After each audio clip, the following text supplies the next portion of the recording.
in Europe called Clean Sky 2. This is a €4 billion, $4.5 billion US dollar program, half funded by industry, half funded by the European Commission. It'll run for the next 8 years. And we already in Clean Sky 1 had a smaller program. It was about 1.8 billion. And that brought together 600 partners from around Europe. So constructing these big programs, pulling together universities, research centers, companies to work together is something we've learned how to do. Even competitors, when it comes to saving the environment, competitors stop competing and work together. And that's true of our industry. So if it's about making the engines cleaner, making them safer, then that's an area you don't compete on. You all work together to the same effect. And this is the structure of that program. So it's looking at airframes, looking at engines, looking at systems. And the key thing is to make some big full-scale demonstrators, make some aircraft with that new technology in there and actually fly it. And that's what we intend to do by 2025. And in fact, that composite fan flying aircraft I showed earlier, that was funded by the precursor to this, the Clean Sky 1 program. And then we're looking at actually how we design better for the future with eco-design. And we have this thing called the Technology Evaluator, which says, okay, all you technologists say this is going to be good for us, but can you prove it? And these are the independent people who assess our technology, assess the progress we're making, and decide how it's going to be used for the future. So what's all this got to do with Malaysia, I hear you saying? Yes, somebody said it. So what's it all got to do with Malaysia? Well, Malaysia's at an earlier point, but on the same journey. And I've been fascinated in the last 5 years to watch that journey progressing. And just this year, Malaysia published its own aerospace strategic plan. Malaysia has laid out a plan for the next 15 years to become a major player in aerospace. And I commend this document to those of you who hadn't read it. It's available on the web. You can download it. And it looks at all areas: repair and overhaul, aircraft manufacturing, systems integration, and engineering and design to get from where we are today to this bright horizon for 2030. And to go with that, there's this great vision for the aerospace city of the future here in Malaysia. Again, a great, and I think a hugely exciting vision. I'm pleased to be a small part of this at this early stage and to be able to watch it grow. And I hope I'll still be around. I probably won't be employed anymore, but I'll still be around in 2030 to see it in final form. But really very, very exciting. And a key part of this will be a lot of space for industrial research and technology. So that's the ultimate home for some of our collaborative activities as we go forward. The other thing we've done in 2011, 4 years ago, is to create this body called AMIC, represented here today. AMIC is the Aerospace Malaysia Innovation Center, and you can see the founding companies are up here, and key to this were Airbus and Rolls-Royce. And in fact, my other duty while I'm here today is to attend the 6th board meeting for AMIC, which is taking place this afternoon.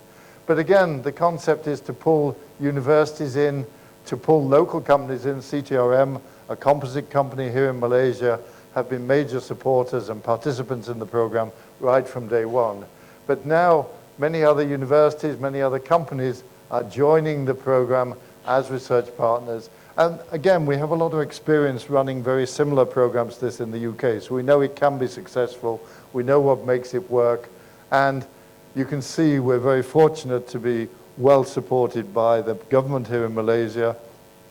And in fact, this board meeting this afternoon will be chaired by the scientific advisor to the government in Malaysia. So it's a very exciting area. It's already doing some great things. Here are a couple of firsts. So we've launched a Center of Excellence for Sustainable Aviation, looking at biofuel, as I mentioned earlier, and biosourced materials. So not just biosourcing for fuels, but can you make composite materials out of the waste from the palm oil production? And some very exciting developments there. And then again, you can see the launch earlier this year end of last year, of the new R&T Center for Advanced Manufacturing, what we call the Factory of the Future. So here you can see me cutting a ribbon along with other people. This is John Botti, who's my counterpart in Airbus. And here you can see that we're looking at the world of virtual reality. So how do you design something in an environment where the designer can actually step inside the engine, just like we flew through that engine on the screen. Imagine being able to do that in an immersive environment where you can really step inside it. And advanced robotics, all part of this. So again, building up momentum, making progress over the past 4 years, and a great future ahead of it. And the latest collaboration from Rolls-Royce, signed just a few months ago, or a month ago in fact, the collaboration agreement between Rolls-Royce and UMW. So as I said, we're bringing our large fan case manufacturer here to Malaysia with an excellent industrial partner in UMW, their first venture into aerospace manufacturing. So we're working together to go up that learner curve, and it's an important additional step for Malaysia in the world of aerospace, contributing towards that 2030 vision that we saw earlier. So let me draw to a close, allow a little time for a question or two. So first thing is that global warming is real. I think there are still 1 or 2 people who think it's made up by scientists who can get more money for their research if they talk about global warming, but most other people do believe it's real, and the evidence, I think, is insurmountable. Aviation continues to grow, but it's important that aviation grows. The more people can travel, the better, I think, the understanding of people, the more trade on a world scale. That growth curve, just to put it in context, if just 2% of the Chinese population took 1 flight a year, that would double the amount of flying in the world. If they took 2 flights a year, they'd get home again, so they'd be even happier. Technology can help create the balance between aviation growth and carbon dioxide reduction. And it's important we don't have, our license to operate is dependent on being able to convince people we can grow the industry in a sustainable way. Cooperation on a worldwide basis and cooperation here in Malaysia can contribute to this, and I believe Rolls-Royce is in a strong position to give leadership in this whole area. So I'll stop there. Thank you for your kind attention, and be happy to take a question. Doctor, do we allow questions from the floor, Doctor? Do we allow questions from the floor? I'm very pleased to take questions, yes. So do we have any question? Yes, please. Please introduce yourself. Assalamualaikum and good morning. My name is Muhammad Ahmed Hazwan bin Ilyas from Bachelor of Aerospace Engineering. Okay, my question is, based on the key technologies for the next generation of ALPS composite titanium fan blade, how long does it take to develop the ALPS composite titanium engine, and how reliable are the aircraft engine?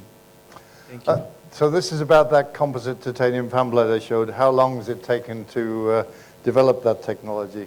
Well, there are several answers I could give that. The most fundamental answer is more than 40 years. So carbon fiber was invented 40 some years ago now. And in 1964, 65, we produced our very first composite fan blade. Unfortunately, the materials were not particularly good at that time. And by 1970, we had decided that composites were not the right materials to make fan blade of. Unfortunately, we'd invested quite a lot of money by then, and the company went bankrupt in 1971. So we were rescued by the British government and are thriving today. The latest venture using new materials, which are much tougher, much stronger than those early composite materials, we started that as a joint venture company with GKN about 5 years ago. So it's taken 5 years to get through to that first flight demonstrator. And the first product with that technology will be the Avance engine I showed, which will be ready in 2020. How reliable is it? Well, again, we do extensive testing. To certify a jet engine, you blow up 2 entire engines. One to release a blade and show that that can be done safely. So that's a 15 million pound, $25 million test.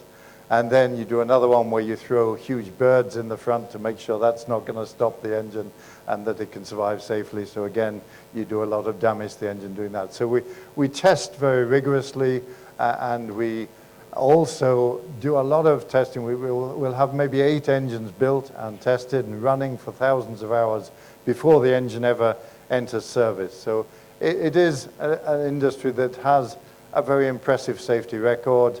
I remember when the Concorde crashed. Some of you may remember that a few years ago, an iconic plane.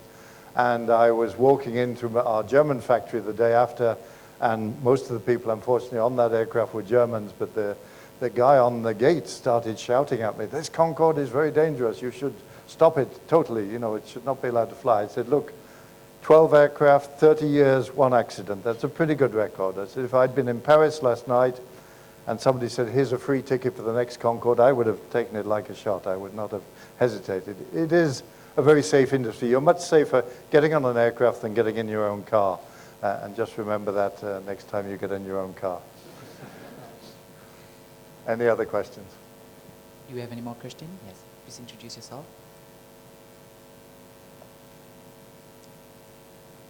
Good morning, Doctor. My name is Khairul, and I'm from Bachelor in Chemical and Environmental Engineering. So my question is, based on Rolls-Royce environmental strategy to further reduce the environmental impact of the product, how Rolls-Royce apply it on the aircraft engine? I'm sorry, I didn't catch the last bit. How do we Rolls-Royce apply it on the aircraft engine? apply it? So really all of those technologies will make it through our development program into the next engine we develop. And you know, it's a constant push to improve the properties of the engine, not just because legislation increases. I mean, the noise legislation will increase all the time, the legislation on NOx, and for the first time, there will shortly be legislation on the amount of CO2 an aircraft produces. So that drives it, but we want to keep ourselves well ahead of any environmental limits set by the legislators and get the cleanest possible engine, the lowest possible CO2. Biofuels will certainly make a contribution to that, as I showed, and you know, the biofuels can help both by flying the engine with less CO2 or net less CO2, but also biofuels may be better used in ground transportation and then create some carbon credits for people who want to fly using conventional fuels. It's not clear exactly where that balance will come yet. So all of those areas we will certainly look at going forward. Time for one more, or I think that's it. that's it? All right. Thank you very much, Dr. Richard Parker. Please give a round of applause to Dr. Richard Parker.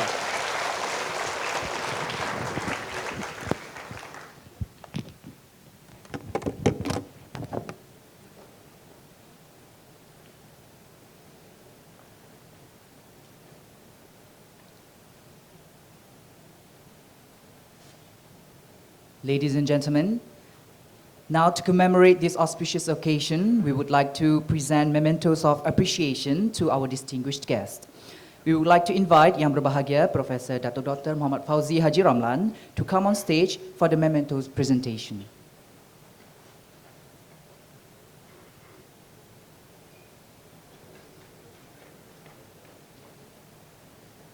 We would also like to invite Yang Berbahagia Professor Dr. Engineer Insinyur Renegant to give us speech as well.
now come to the end of the CEO faculty program.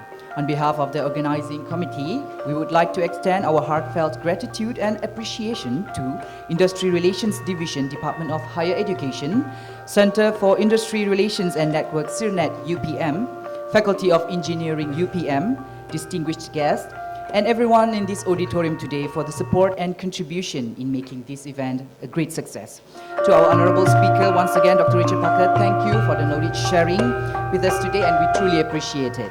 We would like to invite our distinguished guest and honorable speaker for lunch that is served